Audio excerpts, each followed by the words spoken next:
ঘরে ঘরে দুষ্ট জিনের উপদ্রব মানুষ লক্ষ্য করে না। মনে রাখবেন, কিছু কিছু দুষ্ট জিনের উপদ্রব আছে আপনি খেয়ালও করেন না। যেমন কথার কথা, বাসায় বাচ্চা কাচ্চা অস্বাভাবিক দুষ্টামি করে, মানে সীমাহীন, মানে কোনো স্বাভাবিক কিছু না। বুঝবেন দুষ্ট জিনের ভয়ঙ্কর প্রভাব ওর উপরে পড়ছে। এবং অনেক রোগ আছে কিছু লোকের, দেখবেন যে এই রোগগুলোর কোনো ট্রিটমেন্ট করে কিছু হয় না, কোনো ডায়াগনোসিস হয় না, বহু চেক আপ টেস্ট, ডাক্তাররা আন্দাজ অনুমান করে বিভিন্নভাবে ট্রিটমেন্ট করেন, চেষ্টা করেন, কিন্তু কোনোভাবে ভদ্রলোক ভদ্রমহিলা সুস্থ হয় না। এরকম বহু রোগী দেখেছি আমি যে কোনোভাবে সুস্থ হয় না। এগুলোর বেশিরভাগ ব্ল্যাক ম্যাজিক এবং দুষ্ট জিনের রোগী ঘরে ঘরে। আমাকে সাথে সাথে জিজ্ঞেস করলেন ওনারা, মুফতি সাইফুল ইসলাম ভাই এবং আমাদের তানভীর ভাই ওনারা আছে, ওনারা জিজ্ঞেস করলেন যে ভাই এটা কেন হয়। আমি বললাম কেন হয়, জিন, দুষ্ট জিন অর্থাৎ শয়তান, শয়তান তার উপযোগী জায়গা পাইলে সে সেখানে খুঁটি গাড়ে। আমাদের বাসা বাড়িগুলোতে হারাম এই পরিমাণ হয়, আপনি ইউটিউবে ওয়াজ শুনতে যান, শুরুতে আগে পান্ডা অ্যাডভার্টাইজ দিয়ে নিবে, এরপর আরো বিভিন্ন অ্যাডভার্টাইজ আসবে এবং মিউজিক আসবে, এগুলা চলবে।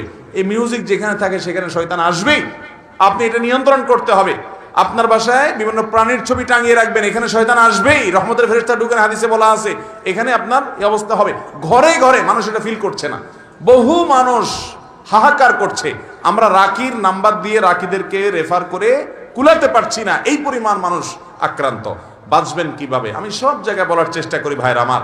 নাম্বার 1, গুনাহমুক্ত বাসা করেন, বাসা বাড়িতে গুনাহ করবেন না, এগুলা থেকে বাঁচান বাসা বাড়িকে।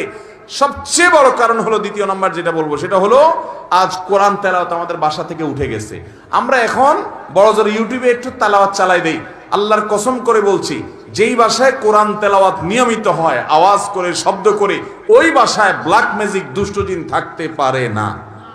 আপনি যদি মিরাকল দেখতে চান ভাইরা আমার, আমি বুকে হাত রেখে বলতে পারি, আপনি আল্লাহর কুদরত যদি দেখতে চান সরাসরি, দুষ্ট জিনের উপদ্রব আছে যে বাসায়, সে বাসায় আপনি সূরা বাকারার তেলাওয়াত চালু করে দেন, জোরে জোরে তেলাওয়াত করেন, নিজে না পারলে অডিও চালু করে দেন।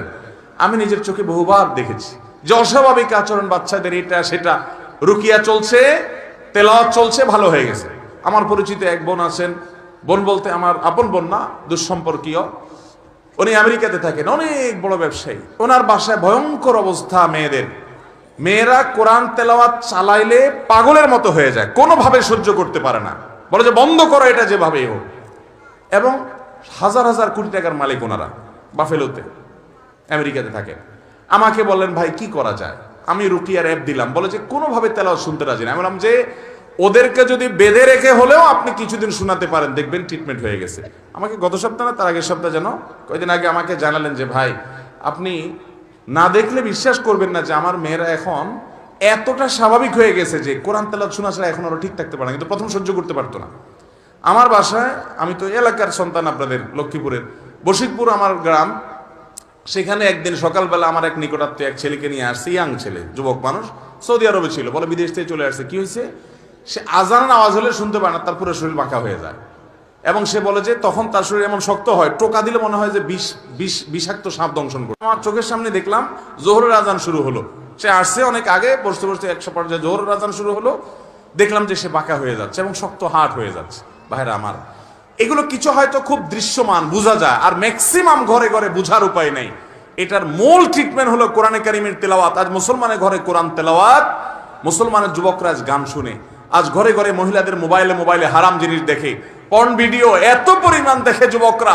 এমন একজন যুবক পাওয়া হাজার হাজার যুবকের মধ্যে কঠিন হয়ে গেছে, যেই যুবক বুকে হাত দিয়ে দাঁড়িয়ে বলতে পারবে এই 2 চোখ জীবনে কোনোদিন কোনো নোংরা ভিডিও দেখে নাই, আলহামদুলিল্লাহ। এরকম যুবক পাওয়া যায় না ভাইরা। চ্যালেঞ্জের ব্যাপার, জীবন ধ্বংস হয়ে যাচ্ছে, সব জাহান্নামের দিকে দৌড়াচ্ছে, আপনাকে বিকল্প পথে যেতে হবে। শয়তানি থেকে, বাসা বাড়ি থেকে নিজেকে বাঁচাতে চান, এবং আত্মীয় স্বজনরা অনেকে উপকার করতে গিয়ে খোনকারের কাছে যায়, খোনার কাছে যায়, আপোষের তাবিজ নেয়, এটা করে সেটা করে, এগুলা বেশিরভাগই ব্ল্যাক ম্যাজিক এবং কালো জাদু, এগুলো ধ্বংস করে দেয় মানুষের জীবনকে। এগুলো থেকে বাঁচার জন্য দ্বিতীয় আমল হলো কোরআন তেলাওয়াত করবেন, বাসায় কোরআন তেলাওয়াত চালা রাখবেন। নাম্বার 3, আপনাকে তৃতীয় যে আমল করতে হবে, আমি সব সময় বলি, বাসায় ঢুকতে বিসমিল্লাহ বলে ঢুকবেন, বাইরে হতে বিসমিল্লাহ বলে। বিসমিল্লাহ বলা ছাড়া বাচ্চাদেরকেও ঢুকতে দিবেন না, কাজের লোককেও ঢুকতে দিবেন না। ঢুকলে আবার বাইর হওয়া, বিসমিল্লাহ পড়ে আবার বিসমিল্লাহ পড়ে ঢুকো।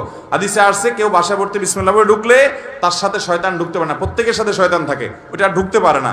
আর যদি বিসমিল্লাহ ছাড়া ঢুকে, তাহলে শয়তান সাথে সাথে ঢুকে পড়ে। খাওয়ার সময় বিসমিল্লাহ, সব কাজে বিসমিল্লাহ পড়বেন। এভাবে আরো বিভিন্ন আমলের মাধ্যমে এই উপদ্রব থেকে বাঁচবেন। ব্ল্যাক ম্যাজিক থেকে বাঁচার জন্য সৌদি আরবের সাবেক গ্র্যান্ড মুফতি শেখ আব্দুল আজিজ বিন আব্দুল্লাহ বিন বাজ রাহিমাহুল্লাহ একটা চমৎকার আমল দিয়েছেন, সারা পৃথিবীতে রাখীদের কাছে জনপ্রিয় আমল। কিছু পানির মধ্যে কিছু বড়ই পাতা, নির্দিষ্ট কিছু সূরা পড়ে, এটা লম্বা প্রসেস আছে, এটা দিয়ে গোসল করলে নিয়মিত ব্ল্যাক ম্যাজিকের প্রভাব কেটে যায়। এবং এই আমলটাও আমি পরিচিত অনেককে দেখেছি করেছে। আমাদের এই যে আপনাদের নিশান ভাই, এই মাহফিলের আয়োজক তানভীর ভাই, ওনার ফ্যামিলিতে উনি নিয়মিত রুকিয়া করেন এবং উনি আমাকে বলছেন, ভাই শরীরটা মনে হয়েছে শরীরতে কিছু চলে গেছে, পাতলা হয়ে গেছে। এই জন্য কোরআন তেলাওয়াত করবেন তো ইনশাআল্লাহ, বাসা বাড়িতে কোরআন চালাবেন তো ইনশাআল্লাহ। আমি শপথ করে বলছি, আল্লাহর কালামের মিরাকল যদি দেখতে চান তাহলে দুষ্টজনের উপদ্রব আছে এবং অস্বাভাবিক বাসা ভিতরে সমস্যা, রোগ বালাই আছে, ব্ল্যাক ম্যাজিক আছে। কোরআন তেলাওয়াত শুনতে থাকেন, একদিন দুই দিন না, অনবরত আপনি ফিল করবেন যে কিভাবে আল্লাহর কুদরত জাহির হয়, কিভাবে শয়তান পালায়। আল্লাহ আমাদেরকে বুঝার তৌফিক দান করুন।